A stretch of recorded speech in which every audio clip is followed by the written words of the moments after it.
Bonjour, bienvenue entre autres à nos visiteurs, ceux qui nous visitent sur biblebose.ca ou un peu plus tard, vous pourrez écouter également le message sur YouTube. Alors je vous souhaite la bienvenue. Et moi, c'est Régent Joly, l'un des pasteurs de l'Église baptiste évangélique à Saint-Georges-de-Beauce. Et pour nous habituer, bien, moi aussi, donc je tiens à vous saluer, alors, les habitués, les membres de notre Église. Face à toutes ces nouvelles d'hygiène que nous vivons, suite à la pandémie, au virus qui circule, il y a une nouvelle qui m'a interpellé, celle-ci.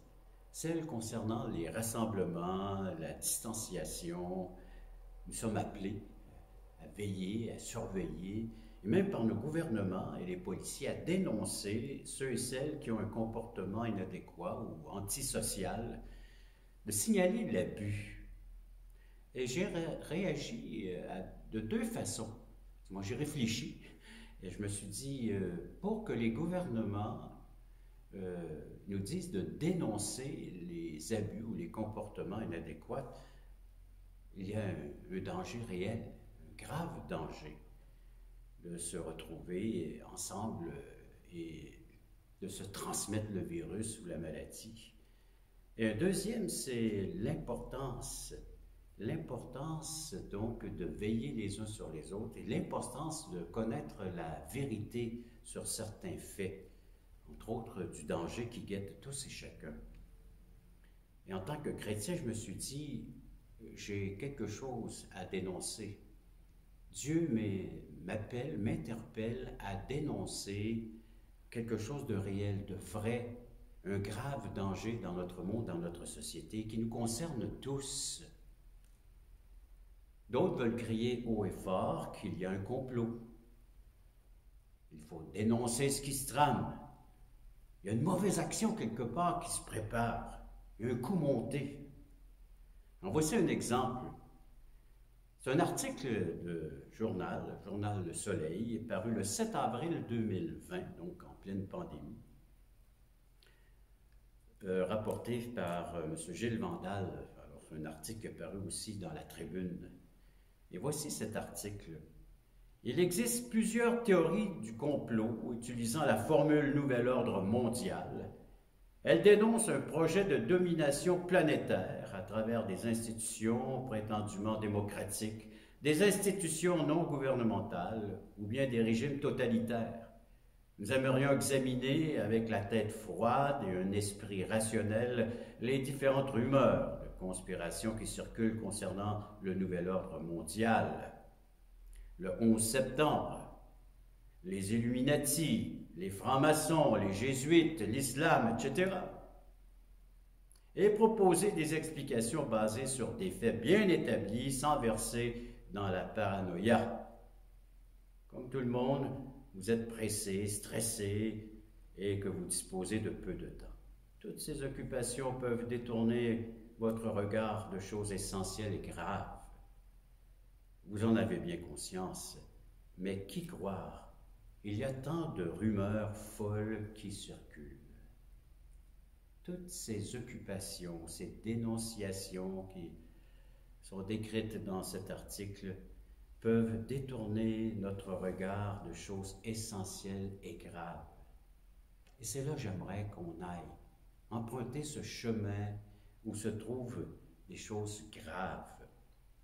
On dénonce dans les médias et réseaux sociaux la lenteur avec laquelle les Asiatiques et les gouvernements ont réagi à la pandémie. Mais nous, de façon personnelle, comment vivons-nous cette crise? Comment vivre ce retour à l'école, à la garderie, aux loisirs, aux activités, au travail? Pourrons-nous toujours observer les règles d'hygiène? Un contexte tellement différent, l'éloignement physique, entre autres. Comment garder le 2 mètres entre nous? Agissons-nous toujours avec la prudence requise, où il y aurait place à la dénonciation de part et d'autre? Oui, il est nécessaire de dénoncer, de réaliser où nous avons manqué, de ne pas avoir agi adéquatement, convenablement, afin d'être mieux préparés, mieux équipés pour la prochaine fois, s'il y a prochaine fois. Mais la question est toujours là. Qui ne joue pas franc jeu? Qui n'est pas honnête avec nous? Qui se dissimule? Qui se cache derrière tout ce que nous sommes en train de vivre? Le croyant ne devrait pas être surpris de voir et d'entendre ce que les gens pensent tout haut, de la situation, de la crise. Un monde qui néglige Dieu. Malheureusement, certains croyants aussi débordent d'imagination et tombent dans le sensationnalisme, dans la superstition, dans le spectacle. Et cela ne peut qu'éloigner les gens du vrai message de l'Évangile. Et pourtant, nous, chrétiens, évangéliques, nous avons vraiment de quoi dénoncer. Dieu veut faire connaître le véritable auteur de tous ces malheurs qui s'abattent sur l'humanité. Et pourquoi vivons-nous dans un monde si troublé? Oui, il y a un monde de complot. Oui, il y a une façon de faire où nous pouvons réaliser qu'il y a vraiment quelque chose en arrière de tout ce que nous sommes en train de vivre. Mais qui se cache derrière tout cela? Qui est vraiment l'auteur de nos malheurs, de nos crises, du trouble chez l'humanité? Je vous lis un texte, un premier texte tiré de l'Apocalypse, les révélations de Jésus-Christ. Apocalypse chapitre 12, les versets 7 à 12. Écoutez attentivement. Apocalypse 12, verset 7. Il y eut guerre dans le ciel. Michel ou Michaël et ses anges combattirent contre le dragon, et le dragon et ses anges combattirent. Mais ils ne furent pas les plus forts, et leur place ne fut plus trouvée dans le ciel. Et il fut précipité le grand dragon, le serpent ancien, appelé le diable et Satan, celui qui séduit toute la terre. Il fut précipité sur la terre, et ses anges furent précipités avec lui. Et j'entendis dans le ciel une voix forte qui disait, « Maintenant le salut, ou la délivrance, est arrivé, ainsi que la puissance, le règne de notre Dieu, et l'autorité de son Christ, de son roi, de son Messie, de celui qui s'est choisi. Il a été précipité, l'accusateur de nos frères, celui qui les accusait devant notre Dieu jour et nuit. Ils l'ont vaincu à cause du sang de l'agneau, le sacrifice de Jésus, et à cause de la parole de leur témoignage. Ils n'ont pas aimé leur vie jusqu'à craindre la mort. C'est pourquoi, réjouissez-vous, cieux, et vous qui habitez dans les cieux. Malheur à la terre et à la mer, car le diable est descendu vers vous, animé d'une grande colère, sachant qu'il a peu de temps.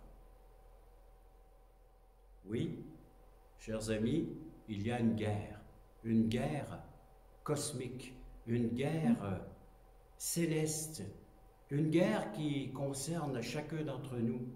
La guerre a débuté depuis belle lurette, avant même qu'il y ait la fondation du monde, ce qu'on peut voir dans les Écritures, entre Dieu et Satan, un adversaire, un être puissant, une créature, un être céleste, un ange déchu. Il fera un jour union avec les hommes, nous disent les Écritures, avec l'humanité. Il établira tout un système de rébellion vers le Créateur.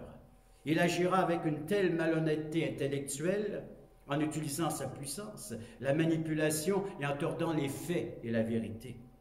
Il dominera sur l'humanité, cela concerne tous les aspects de l'être humain, la politique, des règles et des lois, touchant nos droits et libertés personnelles, nos finances, l'économie, nos croyances, notre religion, notre foi, ce que nous sommes et faisons en société, un nouvel ordre mondial, un nouveau monde, que nous pouvons lire dans l'Apocalypse chapitre 13, donc juste le chapitre suivant, et je vous en fais la lecture. Puis je vis monter de la mer une bête qui avait 10 cornes, donc qui fera alliance, union avec 10 gouvernements ou chefs d'État, 10 cornes et 7 têtes, et sur ses cornes 10 diadèmes, et sur sa tête des noms de blasphème. La bête que je vis était semblable à un léopard, et il va décrire avec des noms de bêtes, comportements comparés à des bêtes, comme dans le livre du prophète Daniel. Nous pouvons relire ces textes, vous pourrez les relire ou faire la découverte de ces textes concernant ces prophéties, des choses à venir, peut-être pas si loin qu'on le pense, plus près de nous du moins, que lorsque ces écrits ont eu lieu de la main de ces prophètes et de ces apôtres. L'inspiration de Dieu pour nous parler des dangers. Et Dieu veut dénoncer ce complot de la Trinité, parce qu'il y a une Trinité aussi diabolique. Donc on a vu Satan qui va animer une bête, et en plus, dans le chapitre 13 d'Apocalypse, il y a un faux prophète qui va venir séduire les nations, et qui va les séduire au point de les emmener à adorer la bête, à se soumettre à l'autorité de la bête. Les versets 11 d'Apocalypse 13. Puis, je vis monter de la terre une autre bête, qui avait 2 cornes semblables à celles d'un agneau. Imaginez, une bête à 2 cornes semblables à celles d'un agneau et qui parlait comme un dragon. Elle exerçait toute l'autorité de la première bête en sa présence, et elle obligeait la terre et ses habitants à adorer la première bête dont la blessure mortelle avait été guérie. Genre de résurrection. Elle opérait de grands prodiges jusqu'à faire descendre du feu du ciel sur la terre à la vue des hommes.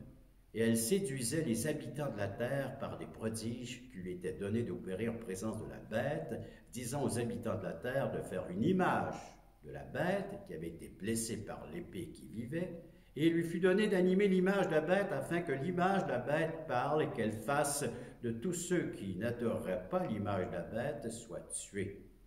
Et elle fit que tous petits, grands, riches, pauvres, libres, esclaves reçoivent une marque sur leurs mains droite et sur leur front, et que personne ne puisse acheter ni vendre sans avoir la marque, le nom de la bête ou le nombre de son nom.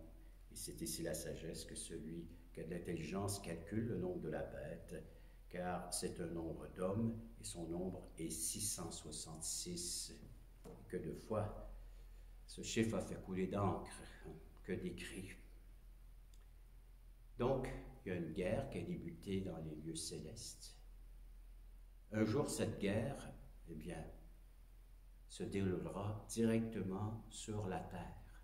Alors, il y aura une victoire par les êtres célestes, les anges, Michael et son armée, alors, et les démons seront précipités. Oui, déjà, ils sont parmi nous. On le voit dans Genèse 3, comment est-ce que le vieux serpent séduisit nos ancêtres, Adam et Ève. Un être qui viendra régner, qui établira un royaume sur terre, en faisant allégeance, union avec les humains. Paul va décrire la même personne, le même personnage, dans 2 Thessaloniciens chapitre 2, versets 7 à 9. Prenez-le en note. Alors, Paul nous parle du contexte dans lequel cette bête va régner. Il y aura de l'apostasie, il y aura plusieurs abandons de la foi, plusieurs donc qui avaient adhéré à une forme religieuse, à une forme donc de croyance, abandonneront pour se tourner vers la bête. Mais ceux qui sont fidèles, nés de nouveau, qui ont reçu l'Esprit Saint, demeureront fidèles à Dieu. C'est ce que nous lisons ici, encore Apocalypse 13, verset 7. Il fut donné à faire la guerre aux saints. Alors, saints, ceux qui ont été lavés, purifiés dans le sang de l'agneau, mis à part pour servir le Seigneur Dieu, et de les vaincre. Il lui fut donné autorité sur toute tribu, tout peuple, toute langue et toute nation, et tous les habitants de la terre l'adoreront, ceux dont le nom n'a pas été écrit dans le livre de vie de l'agneau qui a été immolé dès la fondation du monde. Alors, ceux et celles qui ont été lavés dans le sang de l'agneau, purifiés, sanctifiés, pardonnés de leurs péchés, n'adoreront pas la bête, ne se soumettront pas à la bête au cours de leur vie. Oui. Alors voilà ce qui s'en vient.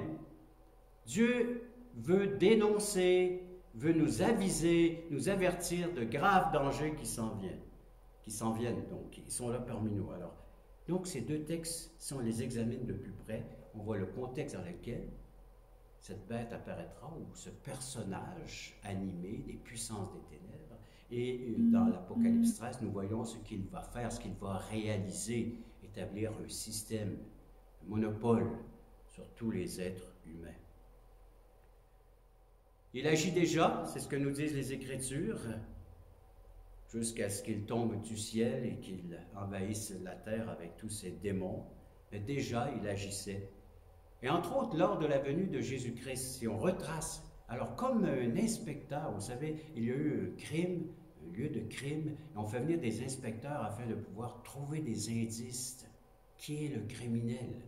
Alors donc, la scène de crime est là, et puis on cherche. Alors ils vont trouver un poil, un cil, un cheveu, un mégot de cigarette, des traces de celui qui a commis le crime. Et nous voyons que depuis la venue de Jésus-Christ, l'ennemi se manifeste de plus en plus. Lorsque Jésus-Christ est venu, ici-bas sur la terre, se présenter comme étant donc celui qui représente Dieu, celui qui est Dieu lui-même, celui qui, Dieu fait homme, qui manifeste la présence de Dieu parmi les hommes, eh bien on voit comment de fois il a dû confronter le tentateur. Entre autres, donc, dans Luc chapitre 4, Jésus s'identifie à l'humanité, s'identifie à sa faiblesse, s'identifie à son péché en allant dans les eaux du baptême avec Jean le Baptiste. Et dès qu'il sort de cette eau, après s'être identifié donc avec le problème qu'il y a chez l'être humain, afin de le porter et de nous en libérer, eh bien, il est conduit par l'Esprit Saint dans le désert. Et là, à 3 reprises, nous voyons Satan le confronter. Satan qui vient vers un homme affaibli par le jeûne, par la prière, par l'engagement, la consécration à vouloir servir et accomplir l'œuvre du Père. Satan l'attaque dans ce moment de faiblesse en lui demandant de se faire de la nourriture, de changer des pierres en pain, ou de recevoir l'adoration, mais pas par la croix, pas par le chemin du Père. Alors, le plan divin de vouloir sauver le pécheur, mais de l'adorer lui, le tentateur, Satan. Si tu m'adores, tu auras tous les royaumes de ce monde. Imaginez, il confronte le Fils de Dieu, il confronte le Christ, loin, le choisi de Dieu, le Sauveur de l'humanité. Et le Seigneur lui répond, à chaque fois par les Écritures, il est écrit, il est écrit. Alors, imaginez, Jésus a dû continuellement confronter cette force du mal, cette présence nuisible. Il est appelé le prince de ce monde. À quelques reprises, nous le voyons encore une fois, le dénoncer. Jésus le dénonce dans Jean chapitre 12, verset 31, dans Jean chapitre 14, verset 30, dans Jean chapitre 7, verset 11. Il est appelé le prince de ce monde. Et Jésus va dire qu'il n'y a rien de commun entre nous, qu'il est venu apporter la défaite du prince de ce monde. Et plus que Jésus avançait dans l'obéissance, dans l'accomplissement de l'œuvre du Père, en se rendant vers la croix, jusqu'au bout, jusqu'à la mort de la croix, pour porter notre péché, nos iniquités, Satan est de plus en plus intense dans ce combat. Et le Seigneur le voit, Jésus le voit, lui. Il le constate, il sait qu'il y a un combat réel, il y a une réalité entre ces forces, des puissances des ténèbres et la lumière. Et Jésus a pu dire, je suis la lumière du monde. Et celui qui me suit ne marchera plus dans les ténèbres, mais il aura la lumière de la vie. Et voilà pourquoi qu'il est venu sur la terre. Non seulement pardonner nos péchés, nous réconcilier avec le Dieu saint et juste, mais aussi pour défaire, pour aviser, pour détruire l'œuvre du diable, son adversaire, pour l'écraser. Et en allant à la croix, Satan savait très bien que c'était l'heure de sa défaite. Et il veut empêcher Jésus d'aller jusqu'à la croix. Et il va faire intensément pendant les 3 ans et demi de ministère public, il va le confronter. de dissuader, essayer de le contourner, de le détourner de la voie de l'obéissance envers son Père. Le salut des âmes, la mort, la croix, le salaire du péché, le chemin de l'obéissance. Et le combat devient de plus en plus intense jusque dans le jardin de Gethsémani, à quelques heures avant la crucifixion. Que se passe-t-il?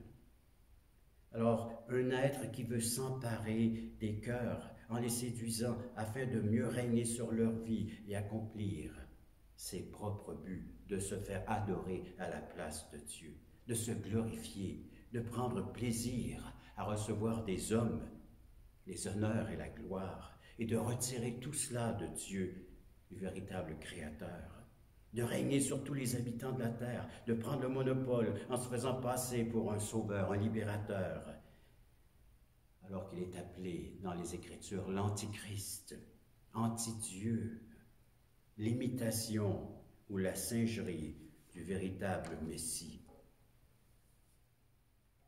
Faisons quelques parallèles avec ce que nous sommes en train de vivre aujourd'hui. Il est vrai que présentement nous avons affaire à un virus qui se manifeste, même si on ne le voit pas. Oh, à moins d'avoir un bon microscope. Satan aussi est à l'œuvre. Il est présent. Mais pour le voir, afin de le discerner, il nous faut une bonne Bible. C'est le microscope. Vous voulez discerner, vous voulez voir Satan en train de détruire l'humanité, en train de détruire ton foyer, de détruire tes enfants, de te détruire.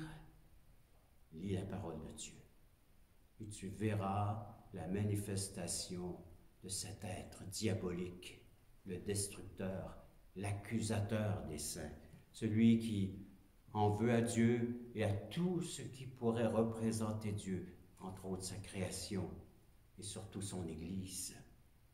Donc, l'enquêteur est toujours à l'œuvre. Nous sommes en train de regarder ensemble, de discerner où se cache, où se dissimule. Alors, celui qui a fait les méfaits, celui qui a apporté le désordre, le chaos dans notre monde. D'autres textes, Satan utilise aussi des personnes contre Jésus et les siens. Rappelez-vous dans Luc 22, juste avant la crucifixion, Jésus prend un repas avec les siens. Et il se tourne vers Judas Iscariote, un des 12 apôtres. Et qu'est-ce que le Seigneur lui dit? Satan est entré aujourd'hui en toi-même. Il est en toi maintenant. Alors Satan s'attaque aux disciples. Satan veut brasser les disciples. Satan veut apeurer, veut les faire fuir comme un lion qui rugit. Ça, c'est une autre demande qu'il a faite envers les autorités. Dans Luc 22, verset 31, Jésus va dire à ses disciples, « Satan vous a réclamé pour vous brasser comme on brasse du froment. » Alors le blé et la paille dans le vent. Et dans Luc 22, 3, c'est le texte où Satan entra dans Judas.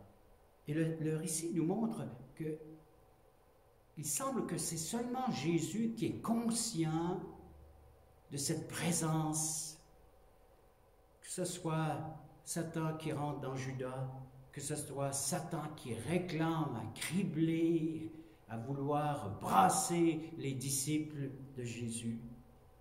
Jésus voit les choses que nous, on ne voit pas. Jésus est conscient des choses, des dangers que nous, on ne voit pas. Et Pierre, après avoir reçu une belle révélation du Père dans Matthieu chapitre 16, où il déclare que Jésus est le Fils de Dieu, eh bien, quelques instants plus tard, alors que Jésus annonce qu'il va se rendre à Jérusalem pour subir, eh bien, des accusations, de fausses accusations, et aller jusqu'à la mort de la croix, Pierre lui dit, non, non, cela ne t'arrivera pas.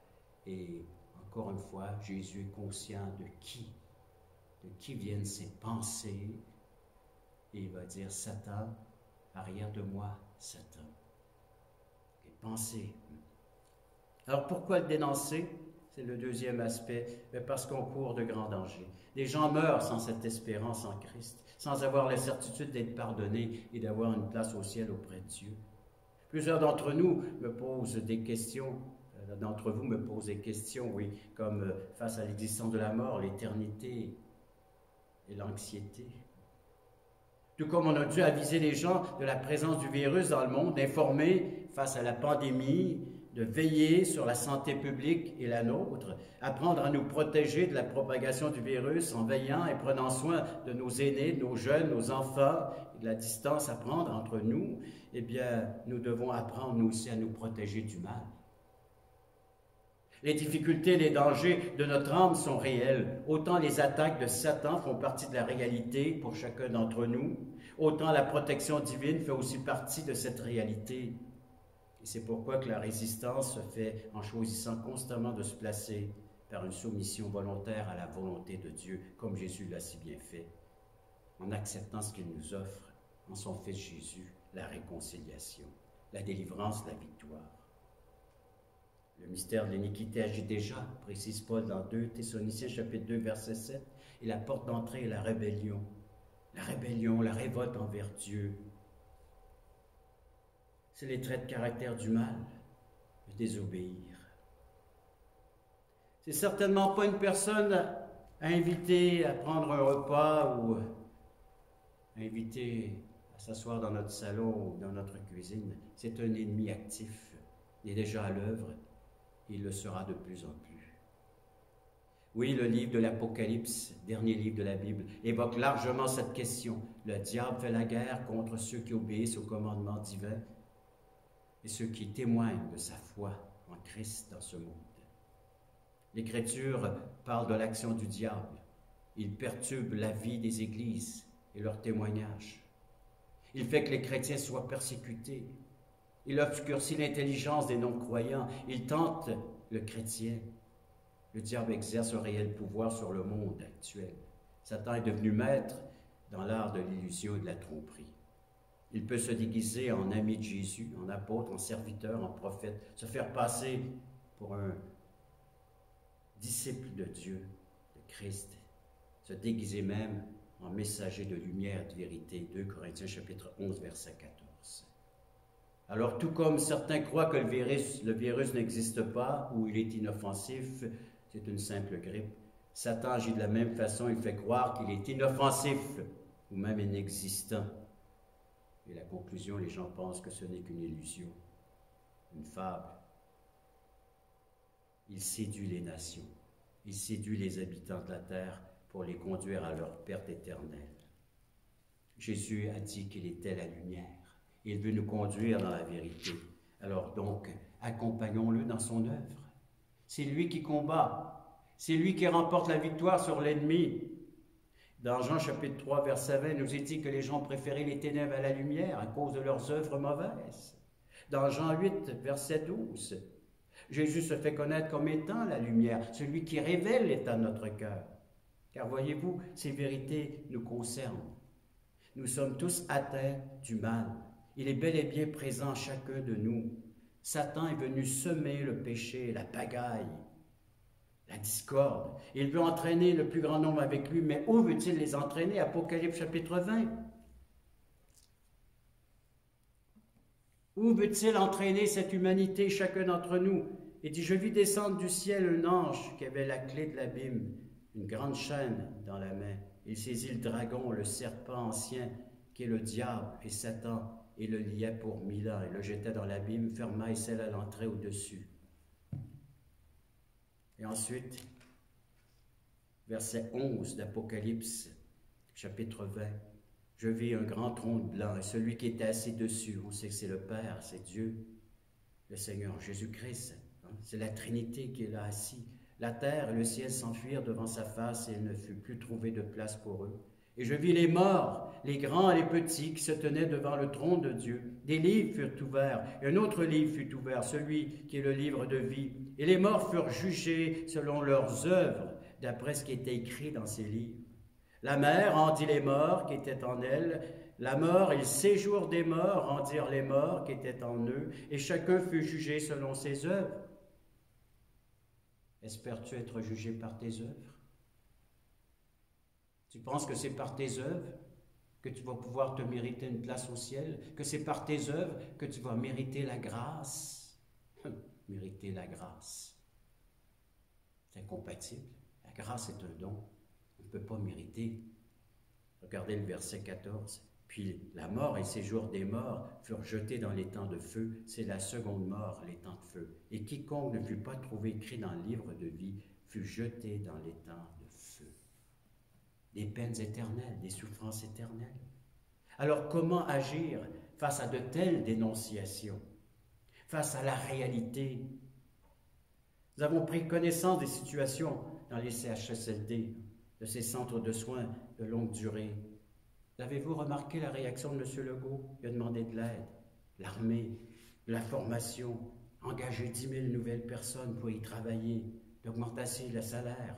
Donc il faut trouver le financement, rendre les lieux sains, favorables. C'est exactement la même chose. Qui veut s'embarquer aujourd'hui dans l'armée de Dieu, dans l'armée de Christ, et de combattre le vrai combat, celui de la foi? Connaissant maintenant l'auteur de ce chaos mondial, Satan, et ce qu'il peut produire dans ma propre vie, troubler ma paix et me conduire à la mort spirituelle, à la séparation de Dieu pour toujours, appliquons-nous à chercher à renoncer à tout acte qui pourrait nous rendre complices. Et tout comme nous le faisons face au virus et à ses symptômes, cherchons aussi le remède et la victoire sur Satan, l'ennemi de nos âmes, et le péché qui est en nous. Éphésiens chapitre 6 nous dit quoi? Chapitre 6, verset 10. Avez-vous remarqué que la Bible nous parle d'un combat réel, spirituel? Et dans Éphésiens, je vous fais la lecture à l'instant même. Et je termine là-dessus dans Éphésiens chapitre 6. Où est-ce que Paul exhorte le chrétien ou l'Église à porter son armure? Mais au verset 10, « Au reste, frères, fortifiez-vous dans le Seigneur et par sa force toute puissante. » Par sa force. Alors pour vaincre l'ennemi, il n'y a qu'un seul endroit, c'est puiser la force qui est en Jésus-Christ, qu'une seule personne. Combattons ensemble le bon combat, veillons et prions. Nous savons comment va se terminer cette histoire et comment est-ce que ce complot de la Trinité diabolique terminera dans les feux, dans les flammes, les souffrances éternelles, jetés justement dans cet endroit de perdition éternelle. Et nous ne voulons pas les suivre, nous ne voulons pas les accompagner et être jetés nous aussi. Alors la vie chrétienne normale est donc parsemée de difficultés, de pièges qui peuvent nous détourner de l'essentiel, de l'attachement de Dieu, le témoignage rendu, collectivement et individuellement envers notre Dieu qui est bon, de sa protection, de cette réalité. Jésus apporte la guérison, la délivrance éternelle, un monde nouveau, meilleur à vivre. Acceptons la dénonciation de Dieu aujourd'hui au sujet du diable et de cette manifestation nuisible parmi nous et du péché qui règne malheureusement sur nos vies. De l'ennemi de l'âme, en fermant la porte d'entrée de notre cœur, en confessant notre rébellion, notre indifférence, la présence du péché en nous et surtout en nous tournant vers Jésus, seul remède. Et acceptons son pardon. Un geste de victoire, un geste destructif sur l'ennemi, sur la mort, sur la séparation d'avec Dieu. C'est l'œuvre de Jésus-Christ. Prions. Père Céleste, nous voulons te dire merci. Merci pour cette dénonciation. Merci pour la parole que tu nous as laissée qui décrit d'une façon claire et nette qu'il s'est passé de quoi, qu'il se passe de quoi encore dans les lieux célestes, parmi nous les hommes, Seigneur Dieu. Il y a une présence nuisible, néfaste, présence du mal. Et c'est seulement Jésus-Christ qui a pu manifester par son obéissance, par le fait de venir ici-bas sur la terre, la victoire sur l'ennemi. Seigneur, qu'on puisse avoir la foi, que ceux qui écoutent ce message puissent diriger leur foi envers celui que tu nous as donné, ton Fils bien-aimé, celui qui a dit « Je suis venu vaincre le prince de ce monde, écraser le prince de ce monde et libérer les âmes de la perdition éternelle, que notre âme puisse se confier en Dieu Sauveur, en Jésus-Christ. Implorons son pardon, disons-lui tout simplement « Oui Seigneur, Je veux régner avec toi. Je veux te suivre là où tu seras. Rappelons-nous la promesse que le Seigneur a dit à ses disciples, ceux qui se sont détournés du mal pour se tourner vers la lumière. Il a imploré comme Sauveur et Seigneur et a dit, je m'en vais vous préparer une place, afin que là où je suis, vous y soyez vous aussi. Quelle assurance, quelle certitude de savoir que ma vie est en règle une fois pour toutes avec le Dieu saint et juste, par l'œuvre que Jésus-Christ a accomplie à la croix. Seigneur, on veut te dire merci pour ta bonté, ta fidélité. Merci de nous avoir donné Jésus-Christ. Et merci qu'aujourd'hui, il se présente à chacun d'entre nous afin qu'il puisse être reçu, accepté dans notre vie et de vivre pleinement la lumière, de vivre pleinement maintenant la vie, la vraie vie, la vie éternelle. En ton Fils bien-aimé, nous disons Amen.